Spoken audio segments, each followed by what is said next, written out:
Bonsoir tout le monde. Nous voici à la vidéoconférence de notre 2812e session de séance du Conseil, où sont présents les conseillers Mario Blanchard, Marie Larochelle, Robert Marshall, Pierre Pelletier et Christian Riendeau. Et Mme Mélanie Duchesneau est absente, elle joue absence justifiée. Et puis sont bien sûr absents le directeur général, M. Jean-Raphaël Cloutier. Et qui est présent. Présent. Présent. Oui. Qui est absent? Oui. Mon Dieu. Là, Alors, tu t'en as chez où? Présent, Jean-Raphaël Cloutier, notre directeur général, et notre secrétaire trésorière adjointe, Mme Isabelle Robert. Avant d'aller à l'adoption de l'ordre du jour, j'aimerais dire 2-3 affaires reliées au COVID.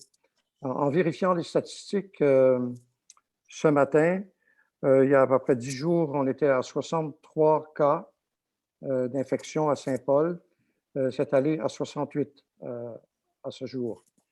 Et si les citoyens veulent aller sur Santé Estrie COVID, ils vont pouvoir avoir toute l'information pour la vaccination. Et pour le moment, c'est la vaccination des 80 ans et plus qui est en cours. Aussi, j'aimerais dire que le 11 mars prochain, autour de midi et surtout à 1h, le gouvernement a demandé à toutes les municipalités et tous les citoyens de garder une minute de silence pour commémorer le décès de nos gens, des gens du Québec lors de la COVID. Alors, on va participer, Jean-Raphaël et moi, et vous êtes tous invités en même temps, à une cérémonie devant l'Église. Donc, on fait ça en collaboration avec l'Église, où on va déposer une gerbe de fleurs devant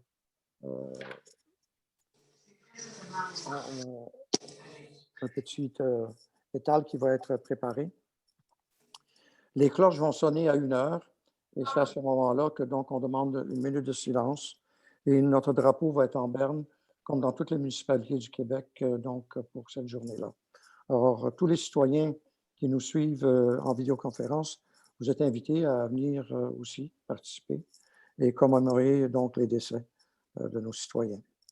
Aussi, rapidement dire qu'on envisage, et fortement d'ailleurs, de proposer aux citoyens qui n'ont pas la facilité de se rendre pour la vaccination à Granby, qui pourront gratuitement utiliser Amibus. Alors, les détails de tout ça seront présents sur notre site Internet ou info. Vous pouvez appeler à la municipalité pour le savoir. Mais tout ça pour encourager tout le monde à se faire vacciner. Et donc, le détail là-dessus va paraître incessamment cette semaine. Il y a déjà des réservations qui sont faites d'ailleurs à Granby pour certaines personnes. Et on me signale que ça débute déjà le 26 mars pour certains. Alors, s'ils veulent utiliser Amibus, ils pourront le faire. Et ce sera gratuit pour la vaccination. Alors, voilà pour le message COVID. Et ce n'est pas parce qu'il y a la vaccination, l'autre chose que je devrais ajouter, que l'immunité est garantie tout de suite. Là. Ça prend un peu de temps. Donc, garder nos distances, prendre soin des règles sanitaires, ça demeure pour un bout de temps capital pour qu'on ne dépasse pas le chiffre de 68 dans la municipalité. Surtout pour les gens qui se rendent à Granby, parce que le compte à Granby est quand même relativement élevé. Alors, ça dépend où on va, là. Même que le cinéma est ouvert, j'ai entendu dire, à Granby. Alors, on occupe des sièges à distance.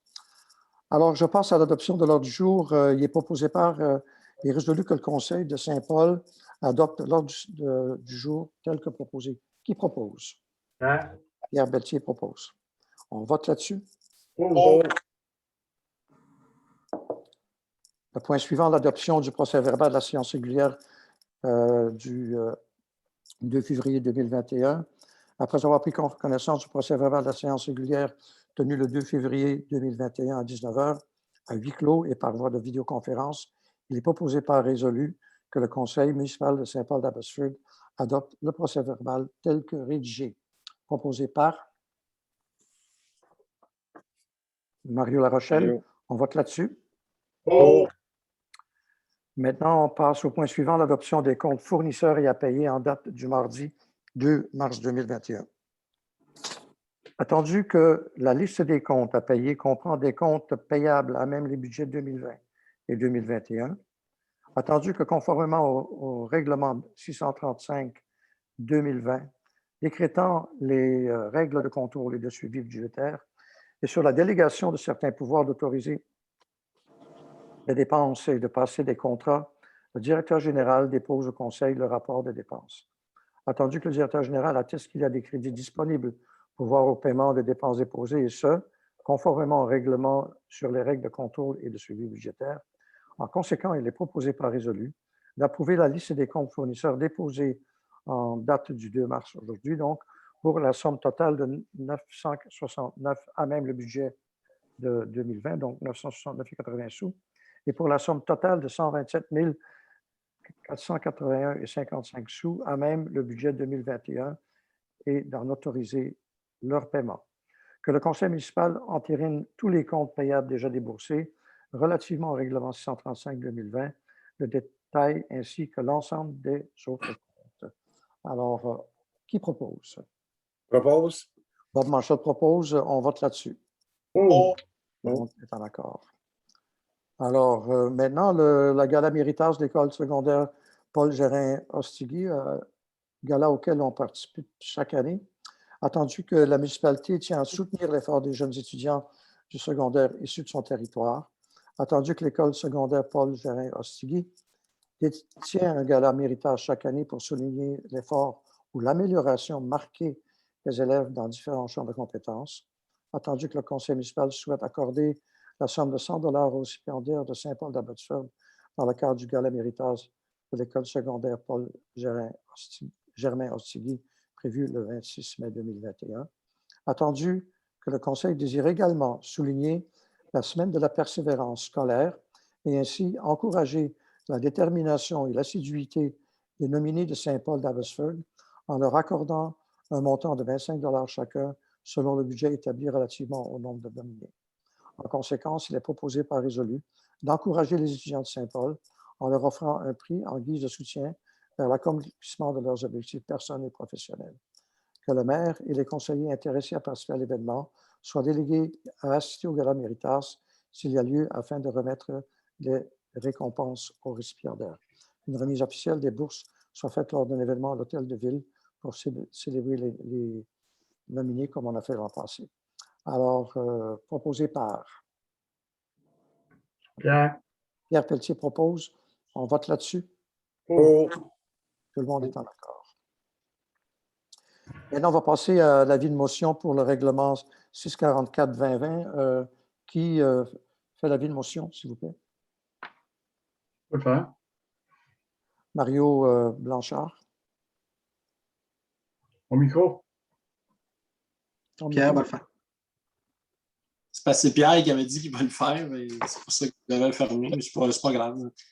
Séance régulière du 2 mars, avis de motion, règlement modifiant le règlement numéro 644-2020, modifiant le règlement numéro 622-218, décrétant une dépense de 825 000 $ et un emprunt de 793 229 $ pour la mise en place d'un débitmètre sur la conduite de distribution au réservoir et le remplacement d'une partie de conduite d'aqueduc sous le rang fisc pour la TEC 2014-2018.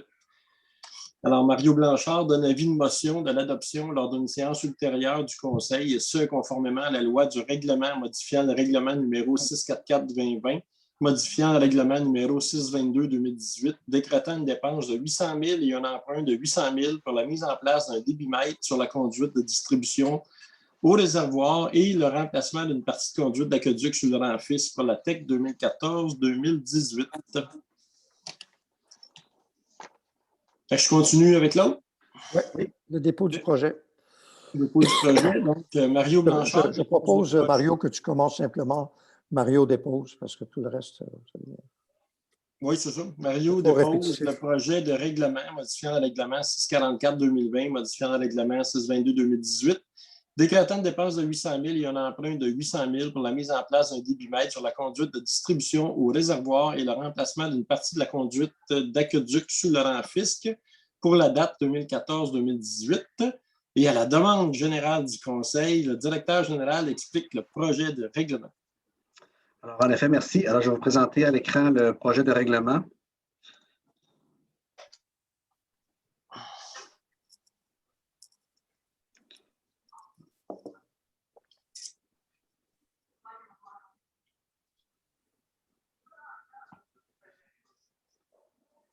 Alors, tout le monde le voit bien à l'écran? Alors, Oui. comme vient de dire le titre, là, on vient modifier le règlement 144-2020, modifier le règlement 622-2018. En fait, la partie qui nous intéresse ici présentement dans ce projet de règlement, on vient abroger l'article 2 et on vient remplacer par le suivant. Je vais vous dire en quoi consistait l'article 2 tantôt. Alors, le nouvel article du nouveau règlement consiste au pouvoir aux dépenses engagées relativement aux intérêts et au remboursement en capital des échéances annuelles. Il est par le présent règlement imposé, il sera prélevé annuellement durant le terme de l'emprunt une taxe spéciale à un taux fixe suffisant d'après le nombre d'unités desservies par le réseau d'aqueduc. En fait, c'est que l'ancien règlement qu'on est venu abroger venait dire que cette taxe-ci était notamment selon le nombre de compteurs d'eau, puis on l'a abrogé. Maintenant, ça va être par le nombre d'unités desservies. Petit exemple, c'est que dans l'application de ce règlement-là, un exemple, un bloc appartement qui pourrait avoir 12 logements et seulement 2 compteurs d'eau afin d'être équitable par l'ensemble des citoyens utilisateurs payeurs. Alors, c'est le nombre d'unités desservies qui prime. Vous avez des questions? Non, c'est beau. C'est bon. On en avait d'ailleurs déjà discuté, alors Ouais. ça va été clarifié, mais c'est important que les citoyens le sachent clairement.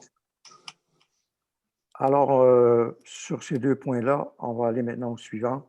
La fermeture d'une marge de crédit temporaire pour la TEC 2014-2018 attendue, la résolution 2019-06-10 de l'ouverture d'une marge de crédit temporaire pour le programme de la taxe sur essence sur la contribution du Québec, la fameuse TEC, attendu que la municipalité n'a pas eu recours à l'utilisation de la marge de crédit temporaire lors de la réalisation des travaux et que ceux-ci sont terminés, attendu que le montant du règlement d'emprunt numéro 622-2018 approuvé par le ministère des Affaires municipales et de l'Habitation, le MAMACH, s'élève à 793 229 $ et que nous voulons fermer cette marge de crédit, attendu que la municipalité doit fournir une résolution à l'institution financière l'autorisant à faire la fermeture d'une marge de crédit temporaire.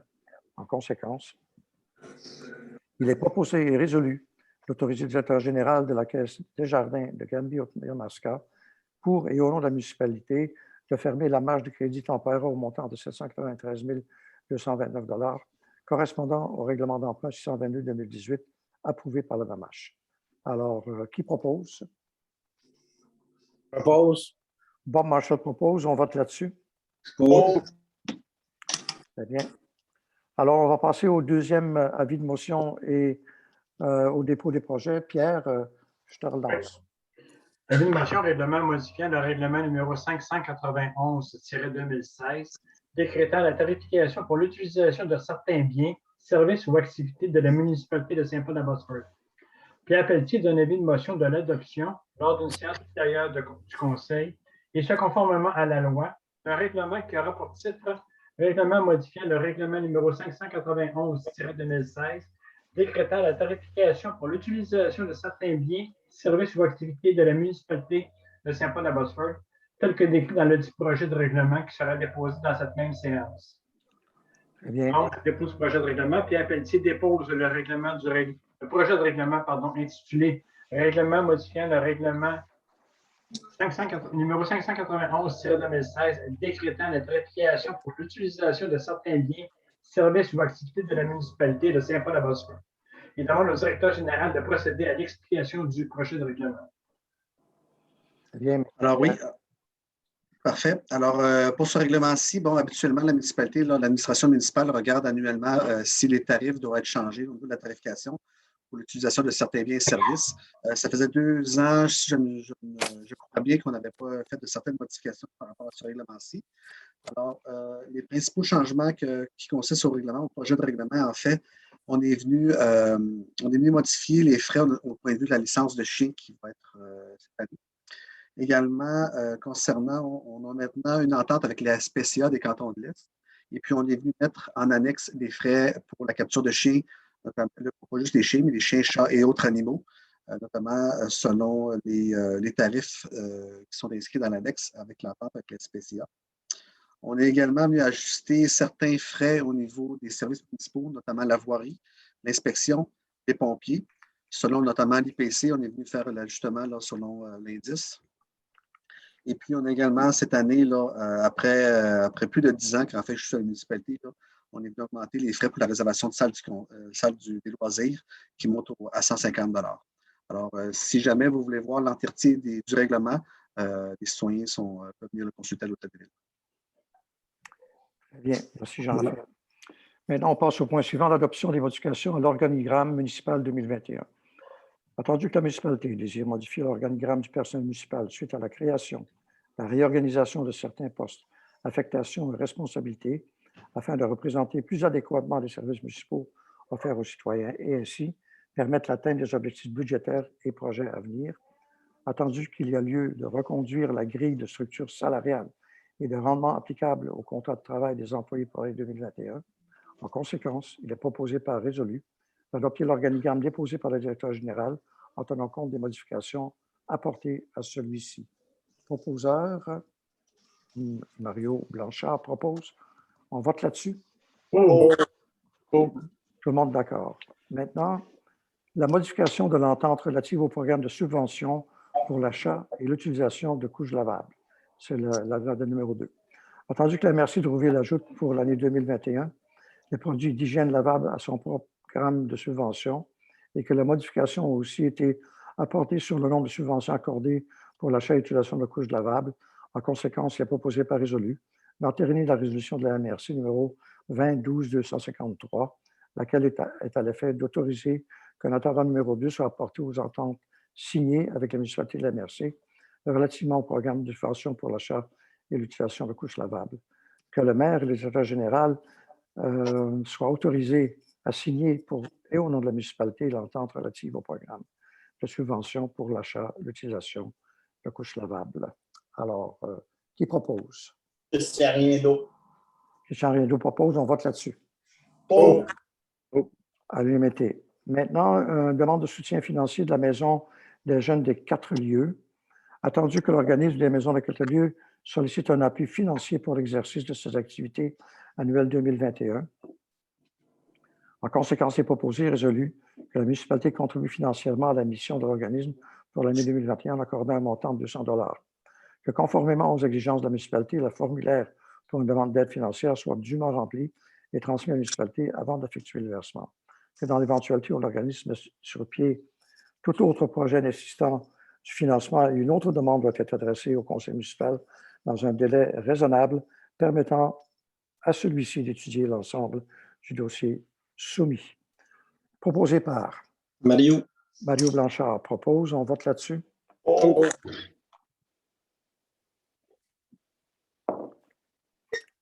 Maintenant, on passe à une offre de service relative au décoquet, donc une deuxième appel d'offres et surveillance partielle des travaux. Attendu que la municipalité a reçu une subvention de programme de soutien aux installations sportives et récréatives, la phase 4 du ministère de l'Éducation, du loisir et du sport du Québec pour l'aménagement d'une surface de décoquet au parc des loisirs. Attendu la résolution 2020-07-13, refus contrat de service professionnel pour la construction d'une surface extérieure de décoquet. Attendu que la municipalité a décidé de procéder à un nouvel appel d'offres. Attendu que la municipalité a reçu une offre de service de Dave Williams, infrastructure, civile datée du 23 février 2021 au montant de 8 500 $.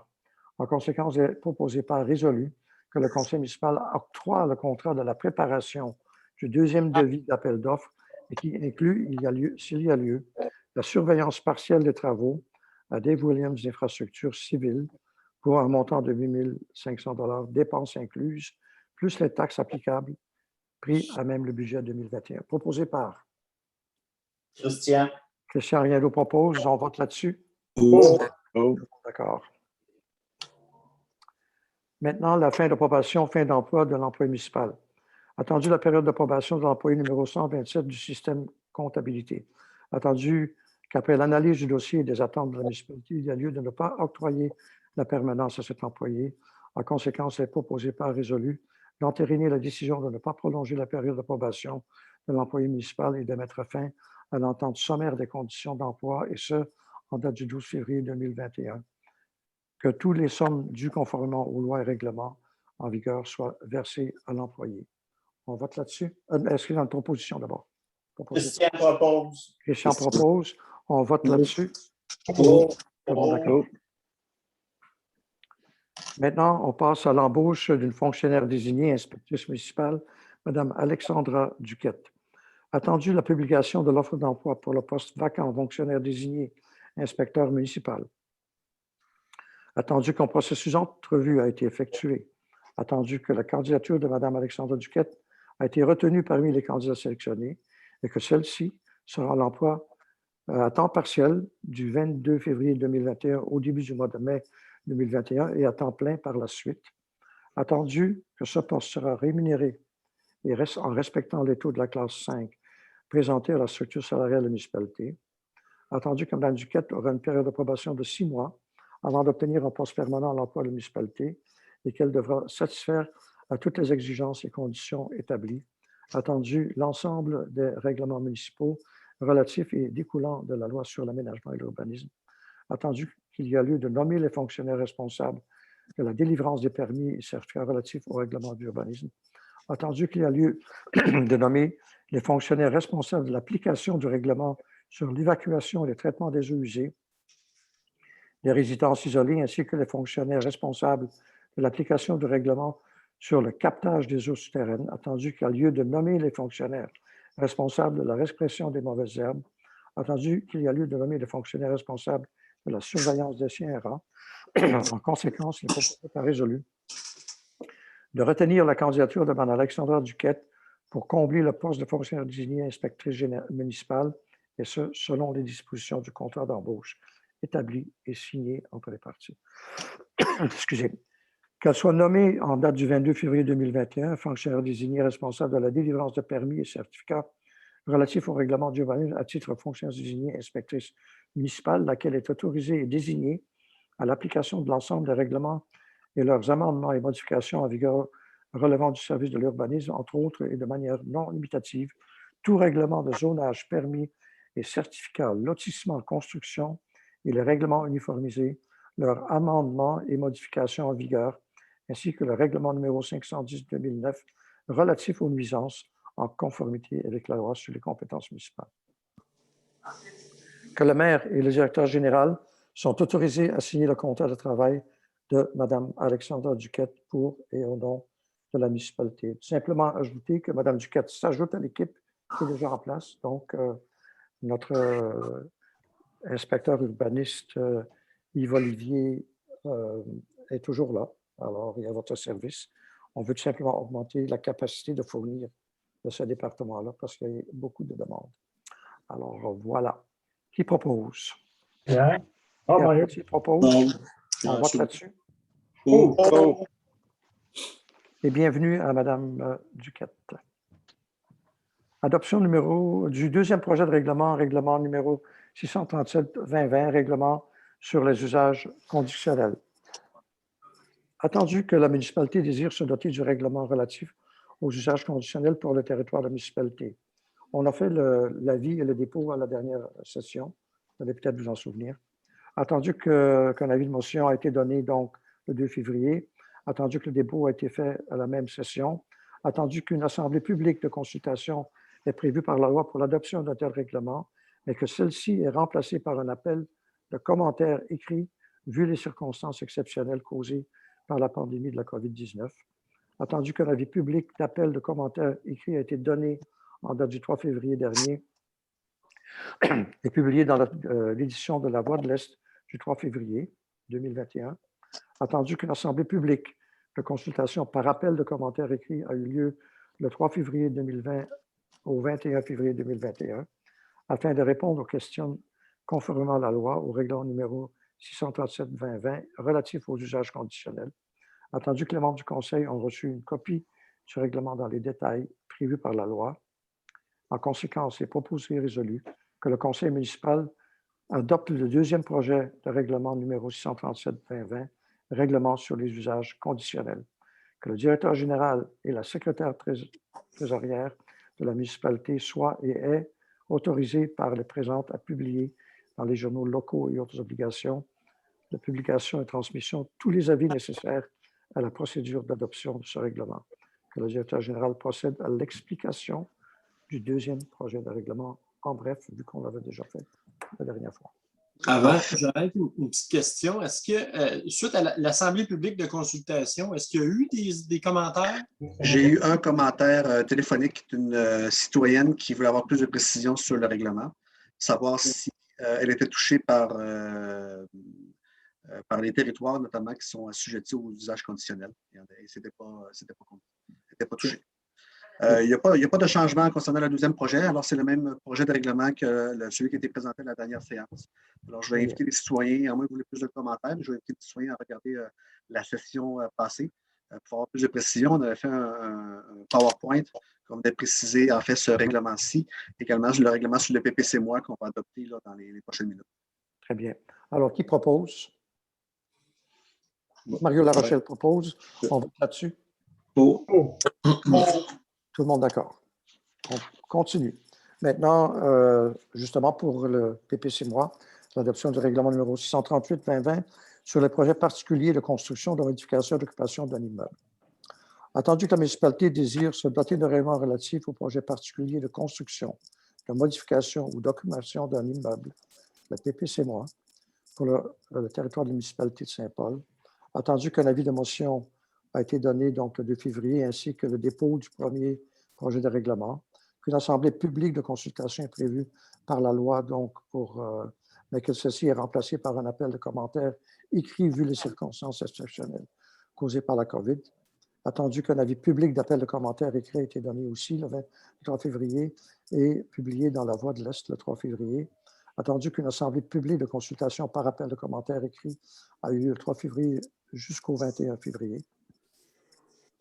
Afin de répondre aux questions conformément à la loi au règlement numéro 638-2020 pour le PPC moi, attendu que les membres du conseil municipal ont reçu une copie du règlement dans les délais prévus par la loi et en conséquence, il est proposé et résolu que le conseil adopte le règlement numéro 638-2020, règlement sur les PPC moi. Alors, proposé par... Moi, j'avais encore une question juste avant, la même que tantôt. Est-ce qu'il y a eu d'autres commentaires par rapport au PPC moi? Non, de la même personne là, que tantôt a fait le même. Et sinon, je n'ai pas eu d'autres commentaires. C'est beau. En fait, celui qu'on vient adopter tantôt, c'est l'adoption du deuxième projet parce que le processus n'est pas pareil, notamment parce qu'on touche le règlement du zonage.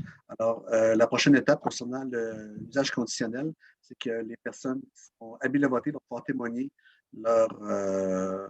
leur point de vue, notamment s'ils voudraient notamment avoir un référendum sur la question. C'est ça. Alors, qui propose? Pierre. Pierre Pelletier propose, on vote là-dessus. Pour. Tout le monde d'accord. Maintenant, le règlement 650-2021 qui régit la démolition d'immeubles. On l'avait aussi passé la dernière fois en avis et en projet. Alors, dépôt de projet. Attendu que le Conseil municipal désire prévoir d'un règlement régissant la démolition d'immeubles, que la motion d'avis a été donnée le 2 février, que le dépôt du projet a été fait aussi le 2 février dernier, attendu que les membres des conseils ont reçu préalablement le projet de règlement et déclarent en avoir pris connaissance et renoncent à sa lecture, en conséquence, il est proposé par résolu que le Conseil adopte le règlement numéro 650-2021 intitulé « Règlement régissant la démolition d'immeubles ». Qui propose? Oui, un petit mot d'abord. Oui, juste pour M. Blanchard, je n'ai pas eu de questions par rapport à ce règlement-là. Donc, là, il ne demandait pas s'il y en avait eu. C'est ça. Alors, Mario Larochelle propose, on vote là-dessus. Oui. Bien, vous savez, on a un directeur général qui a un sens de l'humour. Hein, vous avez... Ouais.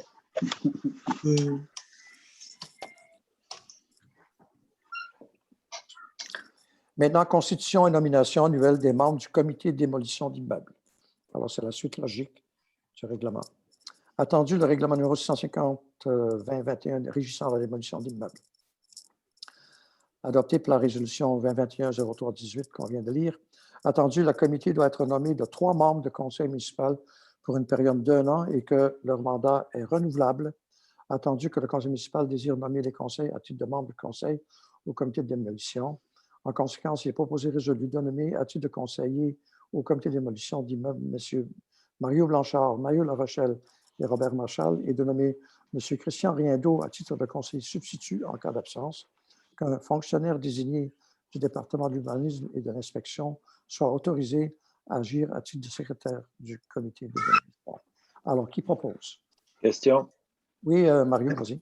Tu dis que c'est nommé pour 1 an, mais là, ça va dépendre de ce qui va se passer au mois de novembre. Oui. C'est ça. Fait qu'il va falloir réadopter une nouvelle constitution après les élections. Là. Okay. Très bien. Alors, qui propose? Pierre. Pierre Pelletier propose. On vote là-dessus. Oh. Tout le monde d'accord. Nomination d'un conciliateur arbitre en matière d'activités agricoles et forestières. Attendu que selon l'article 35 de la loi sur les compétences municipales, toute municipalité doit désigner une personne pour tenter de régler des mésententes visées à l'article 36 de la même loi.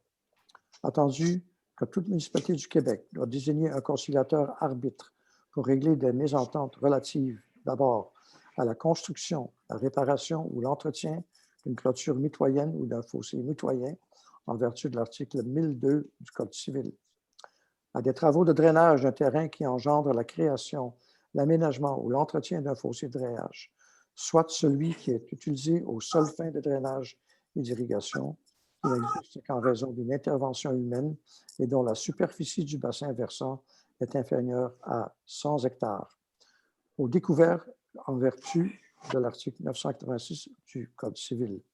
En conséquence, il est proposé et résolu de nommer M. Yves-Olivier Palardy, fonctionnaire désigné, coordonnateur de l'urbanisme et de l'inspection, à agir à titre de conciliateur arbitre pour la municipalité de Saint-Paul.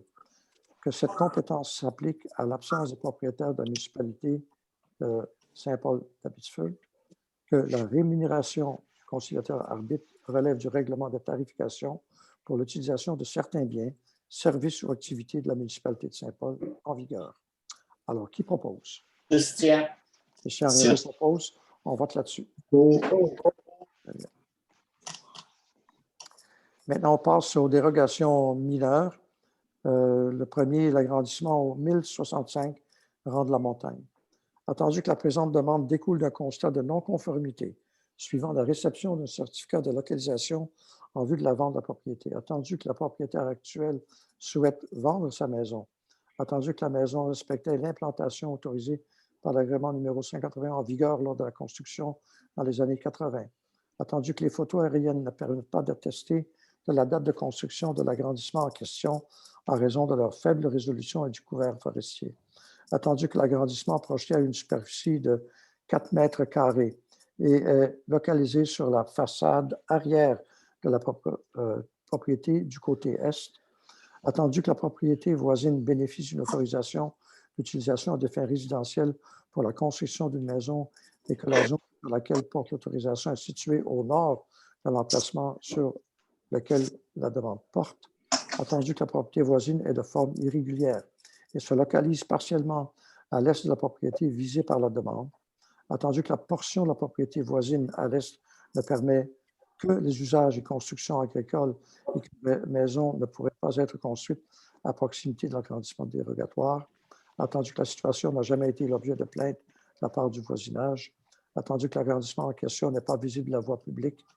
Attendu la bonne foi de la demeuresse qui a fourni l'ensemble des documents permis et plans en sa possession afin de régulariser une situation dont elle n'avait pas connaissance et qui ne nous permet pas de déterminer l'année de construction. Attendu que le comité consultatif d'urbanisme recommande favorablement cette demande de dérogation mineure, en conséquence, il est proposé par résolu d'accepter la demande de dérogation mineure portant sur l'implantation d'un agrandissement existant de plus ou moins 4 mètres carrés sur la façade arrière de la maison, dérogeant à la marge arrière minimale applicable dans la zone A55 en étant localisé à 5,59 m de la limite arrière au lieu de 9 mètres actuellement requis. Proposé par Christian. Christian Riendeau propose, on vote là-dessus. À l'unanimité. Très bien. Maintenant, dérogation mineure, implantation, maison 1410, Grand Rang, Saint-Charles. Jean-Raphaël, peux-tu lire un peu? Je vais reposer ma voix avec chercher de l'eau. Alors, résolution 2021-03-22, dérogation mineure, implantation, maison 1410, Grand Rang, Saint-Charles. Attendu que la présente demande découle d'un constat de non-conformité suivant la réception d'un certificat de localisation en vue de la vente de la propriété. Attendu que l'inspecteur municipal en fonction au moment de la construction avait envoyé une communication écrite venant attester de la conformité de l'implantation de la maison. Attendu qu'une erreur d'interprétation semble avoir été effectuée au moment de l'analyse de la demande en confondant la façade principale et façade avant, ayant pour effet de confondre marge latérale et marge arrière. Attendu que le précédent propriétaire ne pouvait régulariser une situation sur laquelle la municipalité s'était penchée sans déceler de non-conformité par rapport à la réglementation applicable à l'époque, règlement numéro 296-92. Attendu que la dérogation porte sur une marge arrière de 3 mètres, alors que la grille de zonage applicable à la zone A66 stipule que la marge arrière minimale pour une construction principale est de 9 mètres. Attendu que la maison a été construite en 2005 et qu'aucune plainte concernant la situation n'a été reçue depuis. Attendu que la propriété voisine localisée derrière la propriété visée par la demande est dans une zone de protection, PRO-63, qui ne peut accueillir que des constructions servant à l'apiculture. Attendu que le processus d'acquisition de la propriété est complexifié par la situation dérogatoire du bâtiment principal. Attendu que la forme irrégulière du terrain et l'architecture de la maison font en sorte que l'implantation dérogatoire n'est pas visible de la voie publique. Attendu qu'un garage détaché existant empiète sur la propriété voisine et que le dit garage ne fait pas partie de la présente demande en raison de l'aspect civil de la non-conformité. Attendu que le comité consultatif d'urbanisme recommande favorablement cette demande de dérogation mineure. En conséquence, il est proposé par et résolu d'accepter la demande de dérogation mineure portant sur l'implantation d'une maison existante implantée à 3 mètres de la limite arrière, alors que la zone A66 prévoit une marge arrière minimale de 9 mètres au 1410 Grand Rang Saint-Charles. Que la présente dérogation mineure soit sans frais, puisque celle-ci découle d'une interprétation erronée de la part de la municipalité au moment de la construction de la résidence principale. J'ai qu'une question. Je veux juste être sûr, j'ai un attendu que la propriété voisine qui ne peut accueillir que des constructions servant à l'apiculture? Oui. Juste pour les abeilles, là? Oui. Okay. Sur le terrain voisin, qui est en zone protégée. C'est apiculture seulement? Apiculture. C'est ça que c'est inscrit, c'est ça que l'urbaniste a confirmé. OK, c'est beau. J'aurais tendance, je pensais que c'était de la sériculture. On sait que dans la montagne, c'est quasiment tout ça, mais là, apiculture, je ne savais pas qu'on avait une zone de protection pour ça. Bien, une zone de protection pour ça, c'est pas juste pour ça, c'est de la zone protégée qui est autour de la montagne. Puis notamment dans cette partie-là, c'est l'apiculture qui est autorisée comme usage. OK, c'est beau. J'apprends quelque chose. Je pense que tout le monde apprend quelque chose. Oui, je ne savais pas ça. OK. Bob, est-ce que tu savais ça?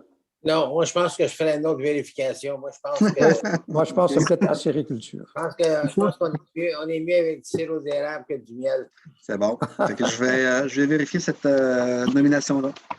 Oui, juste pour être sûr, parce que ça m'étonne, tu sais, de l'apiculture. Remarque que je n'ai rien contre les abeilles, là, mais ça me surprend qu'on ait une zone identifiée comme ça. OK. Alors, qui propose? Christian. Christian Riendo propose. On vote là-dessus. Oh. Maintenant, la prochaine dérogation pour la superficie d'entreposage au 865 Grand Papineau.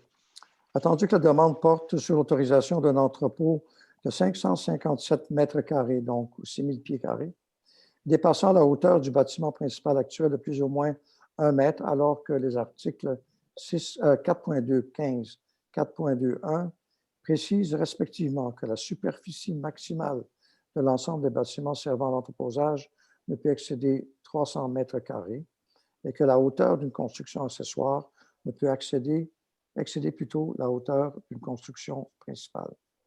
Attendu qu'un changement de zonage a été effectué dans les dernières années pour créer la zone SAD 73 et ainsi permettre d'autoriser de plein droit les activités de l'entreprise et lui permettre d'identifier ses activités, intensifier plutôt ses activités.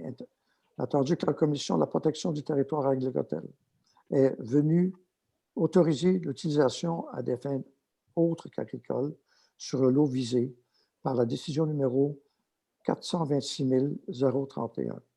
Attendu que le marché très volatile de l'acier et les difficultés actuelles d'approvisionnement contraignent l'entreprise à augmenter son inventaire de manière brute pour être en mesure de répondre à la demande. Attendu que la nature de ses activités, l'entreprise se doit d'avoir une superficie dédié à l'entreposage intérieur important et permettant la circulation de la machinerie nécessaire au déplacement des matières brutes. Attendu que la présente demande consiste en la première étape d'un projet de réaménagement de la propriété qui inclura la démolition de l'entrepôt existant et de l'agrandissement du bâtiment principal.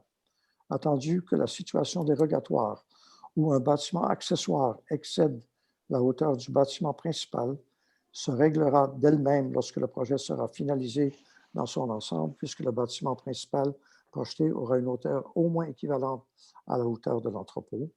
Et entendu que les projets de construction du nouvel entrepôt, d'agrandissement du bâtiment principal et de réaménagement extérieur seront assujettis au PIA et à l'approbation du conseil municipal, attendu que l'entrepôt permettra à l'entreprise de déplacer temporairement ses activités lors de l'agrandissement au bâtiment principal et ainsi éviter de devoir cesser complètement l'activité pendant plusieurs mois, attendu que l'impact visuel de la demande est moindre puisque le bâtiment sera construit en profondeur pour permettre l'installation de 3 portes de garage du côté ouest de l'entrepôt. Attendu que la réglementation applicable suppose la réalisation d'une zone tampon verte avec clôture entre la propriété visée et l'usage sensible localisé à l'est, attendu que la zone tampon en question est déjà existante en raison de la présence de nombreux arbres et arbustes matures sur la limite de propriété et sera bonifiée par une clôture, attendu que la propriété a procédé à la démolition d'une maison unifamiliale isolée qui était localisée sur l'un des lots qui constituait antérieurement le lot 6 367 161, avec permis pour se conformer à l'obligation de n'avoir qu'un seul usage principal par terrain, attendu que le garage existant sert à des activités de peinture et n'est pas considéré comme un bâtiment entrepôt, attendu que le comité consultatif d'urbanisme recommande favorablement cette demande de dérogation mineure.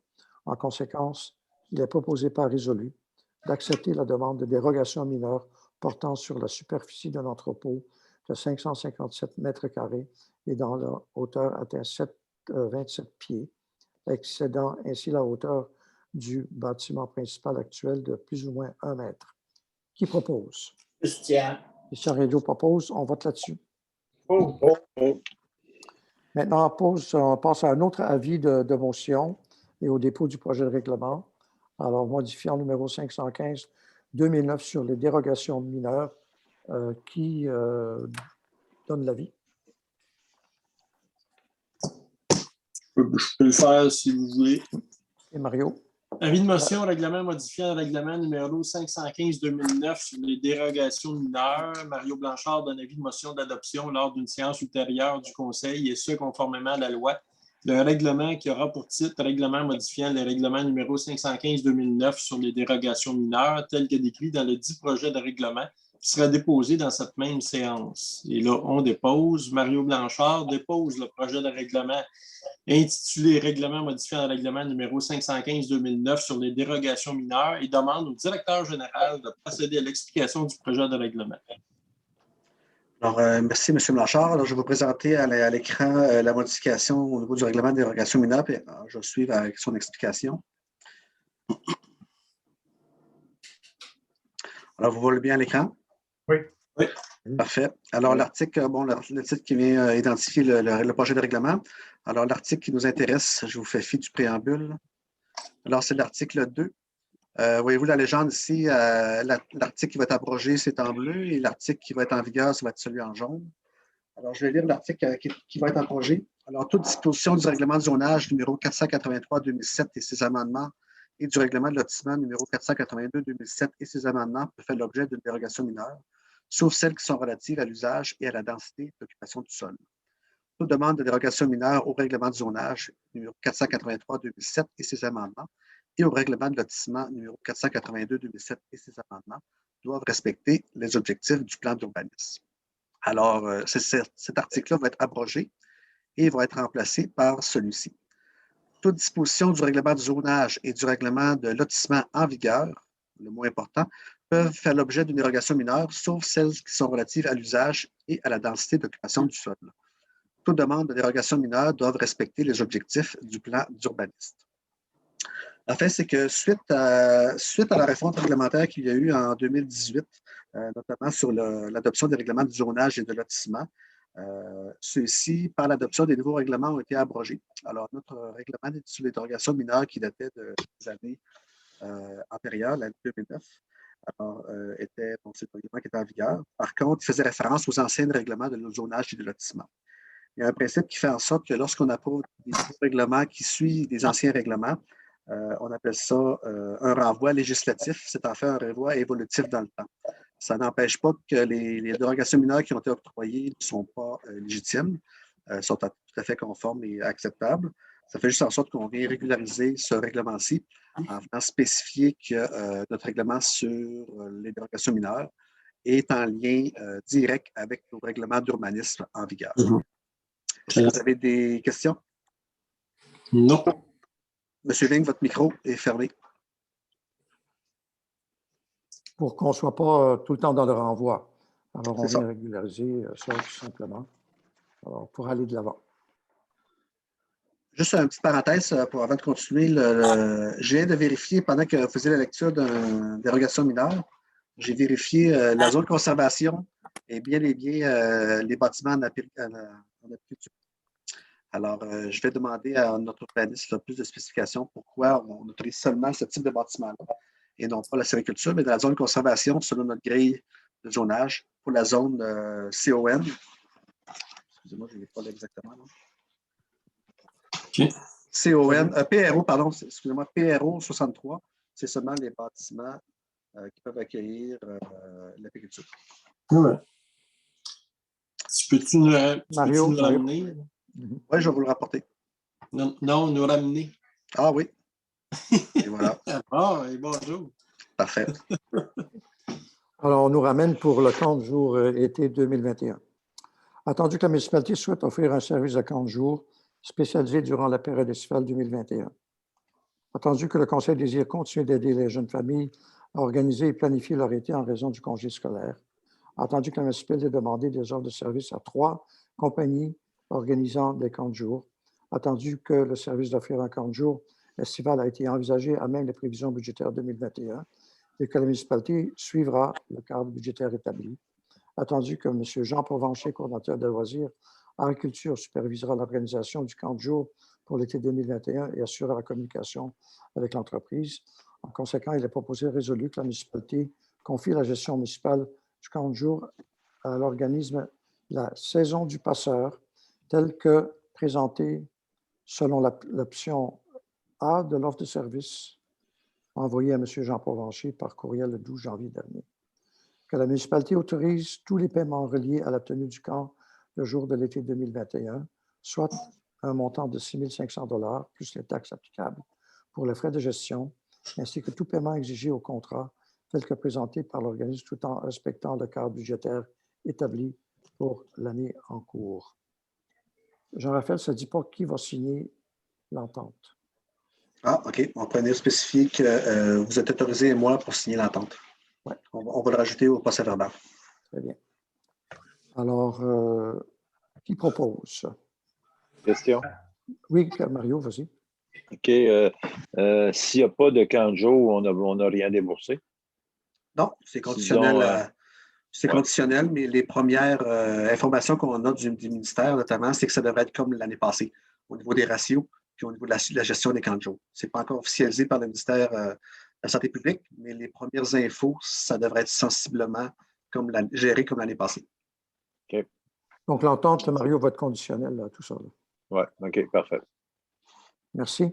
Alors, qui propose? Proposé. Mario Larochelle, OK. Oui, c'est ça. On vote là-dessus? Oui, pour. D'accord.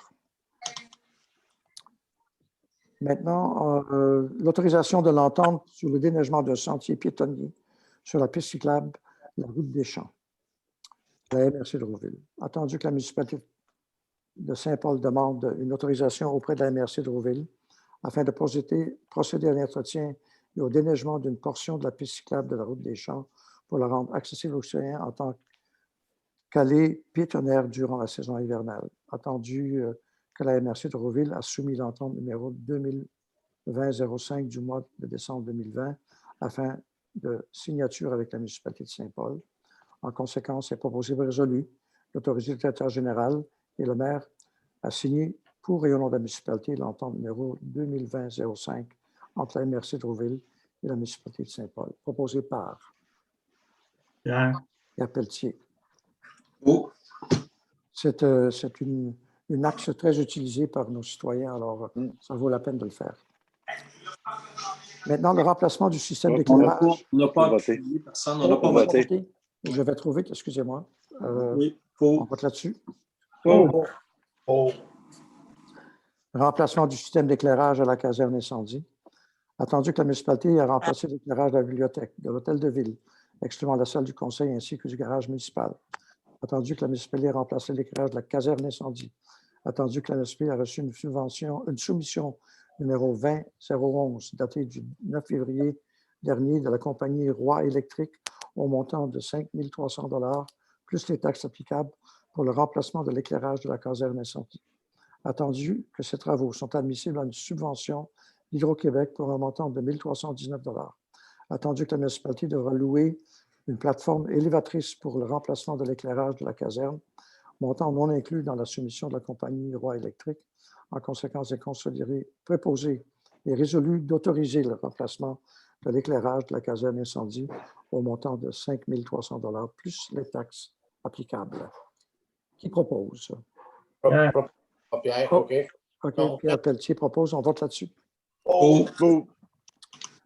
Maintenant, on va passer à la formation pompier 1, service sécurité incendie de M. Samuel Ashby. Attendu que l'École nationale des pompiers de Québec débute une cohorte de formation pompier 1 numérique par l'entremise du gestionnaire M. Martin Argouin de la compagnie Prévention Focus. Attendu que la municipalité a adopté la résolution 2016-1026, embauche d'un pompier auxiliaire Samuel Ashby. Attendu que Samuel Ashby doit suivre le programme de pompiers 1 et que les directeurs du service incendie recommandent au conseil municipal de l'inscrire à la formation numérique via la compagnie Prévention Focus. Attendu que la formation a une durée de 270 heures et qu'elle est un prérequis obligatoire à la fonction de pompier. Attendu la proposition reçue par courriel par M. Argouin de la compagnie Prévention Focus du 31 janvier dernier. Entendu que les coûts de la formation sont estimés à environ 4 977 $, plus les taxes applicables pour le candidat et que les frais additionnels seront facturés et seront assujettis à des frais d'administration de 15 % selon le nombre de candidats. En conséquence, il est proposé par résolu de procéder à l'inscription de M. Ashby et d'autoriser la somme de 4 987 $ plus les taxes applicables ainsi que tous les frais inhérents selon les politiques, contrats et règlements en vigueur à même le budget 2021. Que M. Ashby complète et signe l'entente de formation de la municipalité pour la formation de pompier numéro 1, que le directeur général, M. Jean-Raphaël Cloutier, est autorisé à signer pour et au nom de la municipalité l'entente de formation. Proposé par? Je propose, j'ai une question. Voilà. Est-ce qu'il y aurait lieu de proposer que le candidat, M. HB, ait une période à faire, sinon il rembourse les frais d'inscription, ou c'est déjà prévu dans un contrat de travail? C'est pas dans un contrat de travail, mais c'est déjà conclu dans une entente qu'on a avec l'employé, avec le pompier. Parfait, merci. On pourrait le rajouter en fait à la résolution, mais sinon, c'est une entente qu'on a là, qui est Si je peux me proportionnelle. permettre, Oui. dans le fond, l'avant-dernier paragraphe, là, c'est l'entente, c'est ça qui est OK. signé. Fait que c'est déjà fait. Très bien. Donc, vu que Pierre a proposé, on vote maintenant là-dessus. Oh. Oui. Oh. Tout le monde d'accord.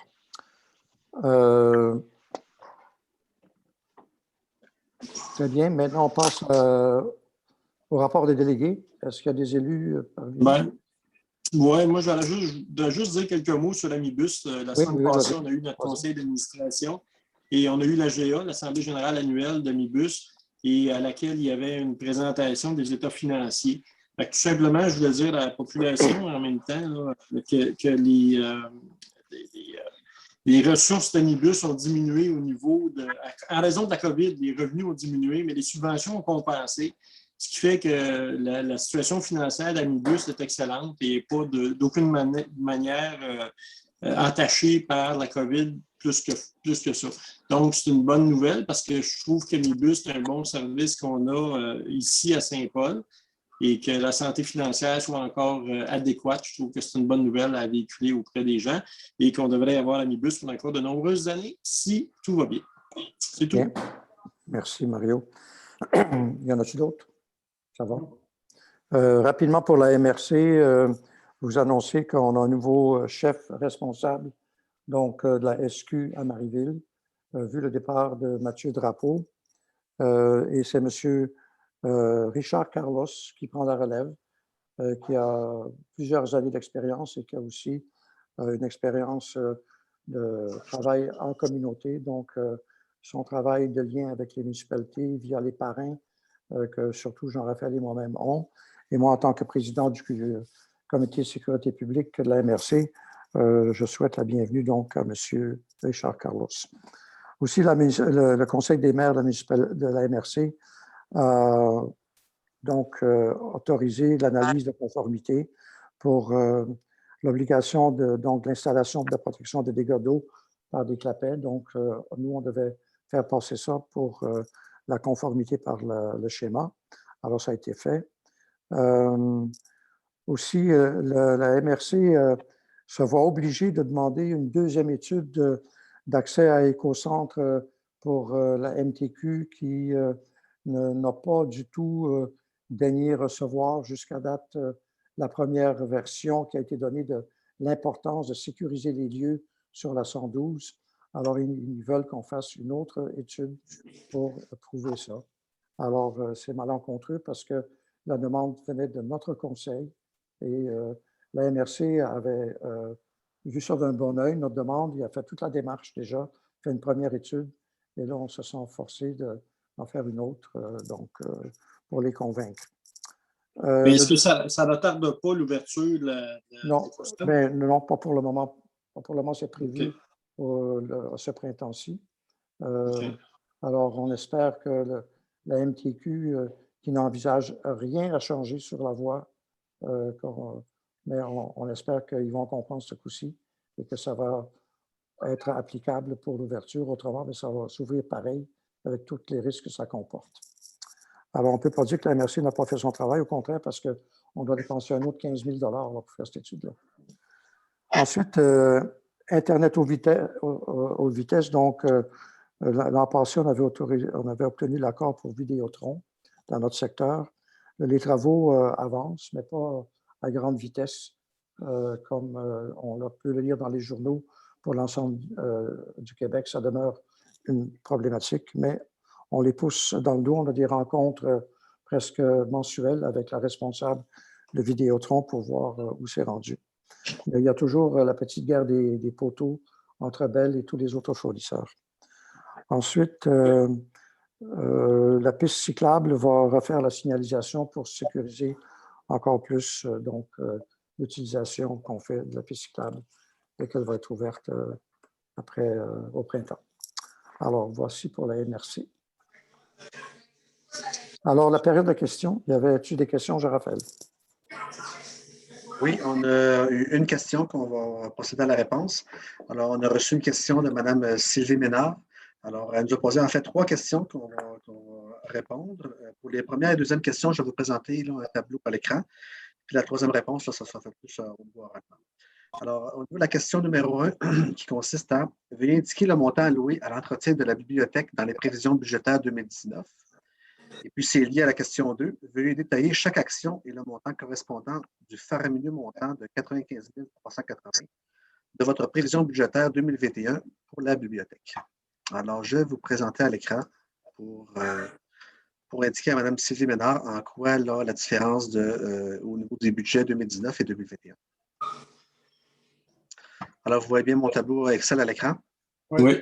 Alors, très simple, vous avez notre poste budgétaire, la description des différents postes. Vous avez le budget qui avait été alloué en 2019, les prévisions budgétaires 2021. Alors, voici l'explication 2019. Il y avait un montant total, excusez-moi, de 32 675 qui avait été octroyé. Il faut savoir à l'époque qu'il n'y avait pas de personnes qui étaient, au niveau de la rémunération de bibliothèque, là, il y avait seulement un montant de 1 000 $. Alors, pour 2019, voici le montant. Ensuite, il y a différents frais administratifs, huile chauffage, fourniture de bureau au niveau de 8 000 13 000 au niveau de l'achat de livres. Comme je l'ai dit, un montant total de 32 675. Au niveau des prévisions budgétaires 2021, bien, comme vous le savez, la Bibliothèque municipale de Saint-Paul s'est refait une beauté. Alors, la décision du Conseil en 2020 a été d'adhérer au réseau Biblio de Montérégie, également d'embaucher une personne ressource au niveau d'une responsable de bibliothèque, d'autant plus qu'on a procédé à l'achat de mobilier et on a également fait des travaux de rénovation. Alors, je vais détailler les prévisions budgétaires 2021. Alors, au niveau de la partie plus orangée, vous avez tout ce qui a trait à la rémunération de la personne responsable de la bibliothèque. Alors, pour un montant, j'ai mis ça en extérieur de 21 830. Ensuite, vous avez un peu plus bas tous les frais administratifs là, que je vous ai épargnés, les frais de déplacement, poste, téléphone, Internet, etc. Le poste ici, vous avez un 8 000 qu'on a fait en prévision. C'est un nouveau poste budgétaire. En fait, c'est qu'on a pris un montant de 8 000 qu'on a enlevé du poste qui était au loisir pour les activités culturelles, qu'on a maintenant mis dans les activités bibliothèques, parce que c'est la bibliothèque qui va chapeauter, en gros, les activités art et culture pour l'année 2021. Du moins, si on peut en organiser. Ensuite, bon, ici, gros montant au niveau de la cotisation et abonnement qui fait un peu monter la différence. Et en fait, les coûts d'affiliation, vous voyez la petite légende à côté, qui c'était de 15 500 comme on avait prévu l'année passée. Il y a également les frais d'hébergement de 3 500 les abonnements qui tournent autour de 1 000 et on s'est gardé un certain coussin d'une valeur environ de 1 000 tout dépendant là, si on a des imprévus, l'achat de matériel, au niveau également là, des formations, etc. On a un coussin. Alors, 21 000 dans ce poste budgétaire. Bon, huile de chauffage, ça reste tel quel. Fourniture de bureau, quand même un montant à la hausse, plus haut, en fait, que ce qui avait été prévu en 2019. Comme j'ai dit en ouverture, la bibliothèque s'est refaite une beauté. On a refait. En fait, je vous épargne tous les détails parce qu'on va inviter les citoyens à venir voir notre belle bibliothèque. Et en fait, en gros, là, on a acheté du matériel de bureau et puis quelques autres éléments de mobilier pour pouvoir garnir notre bibliothèque. En fait, je vous laisse la belle découverte lorsque vous allez venir la visiter. Voyez-vous, l'achat de volume est quand même assez moindre que ce qui était prévu de 5 000 en 2019. C'est qu'en fait, lorsqu'on a adhéré au réseau bibliothèque, le réseau Biblio de Montérégie, en fait, c'est qu'une des particularités, un des services offerts par le réseau, c'est le prêt de livres en bibliothèque. C'est qui nous permet de réduire nos frais d'achat de volume. Alors, pour la première année, vu qu'on n'a pas acheté de volume en 2020, en raison de la pandémie, que la bibliothèque était fermée, fait qu'on a monté un peu notre budget en 2021. Et par la suite, notre budget devrait quand même diminuer quelque peu de 8 000 en raison de notre affiliation au réseau qui nous permet certains services de prêt de volume. Puis, bon, l'électricité, c'est tel quel. Alors, si je prends l'ensemble, la responsable de bibliothèque, plus les fournitures de bureau, plus la cotisation, bien, on voit la différence du 60 000 qu'on a la différence entre les prévisions budgétaires de 2019 et les prévisions budgétaires 2021. Est-ce que les gens du Conseil ont des questions? Non. Moi, j'aimerais ajouter 2 ou 3 affaires, si vous permettez. Oui. Bon, d'abord, merci, Mme Ménard, d'avoir posé ces questions-là. On sait que vous avez toujours eu un grand intérêt pour la bibliothèque.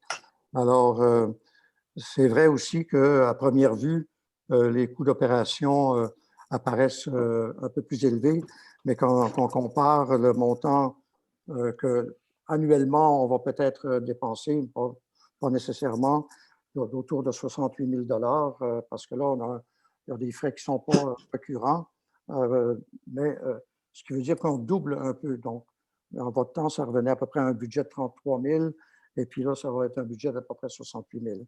Alors, c'est sûr que on n'est pas gêné du tout et réticent d'allouer ce budget à un service culturel. On l'a vu que pendant la période de pandémie, on a quand même eu des activités.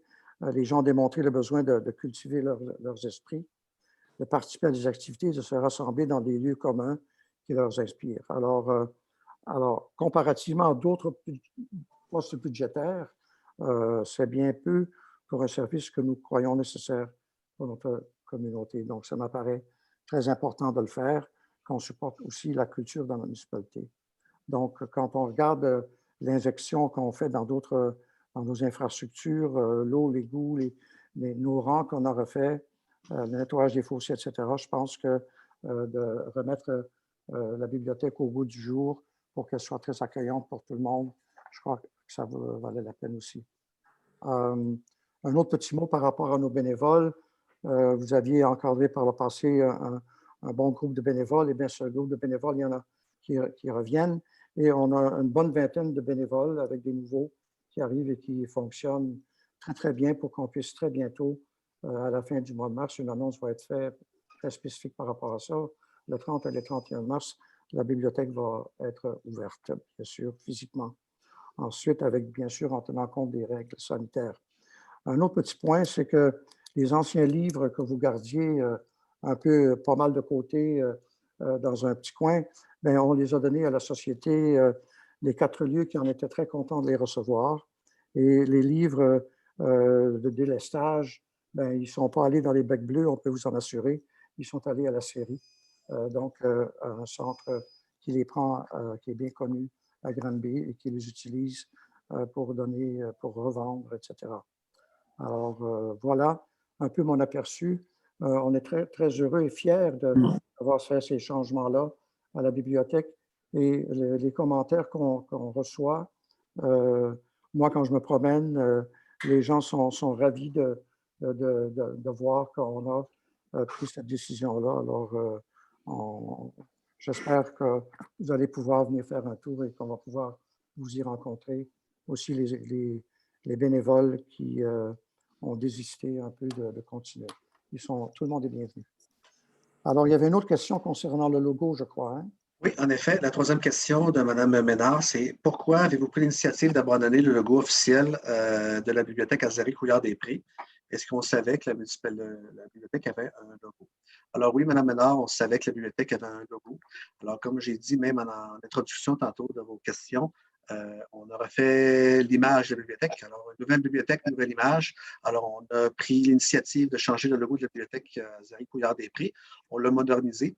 Alors, ceux qui ont eu la chance de le voir vont pouvoir voir un logo plus épuré, plus actuel, plus moderne, en fait, qui vient refléter un peu l'espace culturel qu'on veut bien permettre pour nos citoyens à la bibliothèque Azari-Couillard-des-Prés. Alors, le logo, là, je ne l'ai pas présentement, je ne l'ai pas préparé. Je vous laisse la surprise également. Vous allez pouvoir le voir dans le prochain bulletin municipal qui devrait sortir sous peu. En fait, c'est un livre ouvert avec le titre Azari-Couillard-des-Prés. À l'époque, votre ancien logo ne mentionnait pas le titre. Nous, on est venu l'incorporer parce qu'on veut quand même garder cette identité à notre bibliothèque même.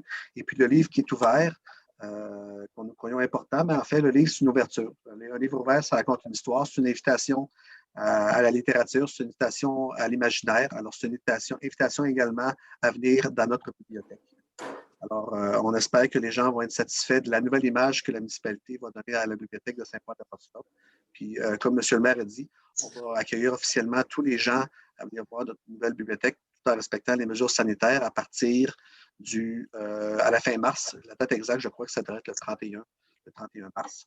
Et vous allez pouvoir voir dans le bulletin municipal là, tous les détails concernant. Et on va aussi prévoir une nouvelle signalisation devant l'Hôtel de Ville pour que ce soit plus clair pour les gens où se trouve la bibliothèque est un peu en retrait. Et donc, pour que tout le monde sache que notre bibliothèque est bel et bien dans le bâtiment de l'Hôtel de Ville. Voilà. Cela clôt donc les questions. Jean-Raphaël, en avais-tu d'autres? Non, je n'avais pas d'autres questions, mis à part celle de l'usage conditionnel, je n'avais pas d'autres questions de la part des citoyens. Très bien.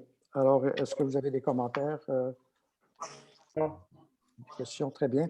On peut donc procéder à la levée de l'Assemblée. Il est proposé par résolu que la séance régulière du Conseil municipal de Saint-Paul-d'Abbotsford soit levée à, je vais regarder ça, 20h26 chez moi. Alors, voilà. Qui propose? Pierre. Pierre propose. On vote là-dessus. Oui. Tout le monde est d'accord pour lever l'Assemblée. Alors, merci infiniment et salutations à tous nos citoyens. Puis, continuez, s'il vous plaît, à respecter encore un petit bout. Soyez patients, les consignes de la COVID. On veut vous garder tout en santé. Alors, au revoir.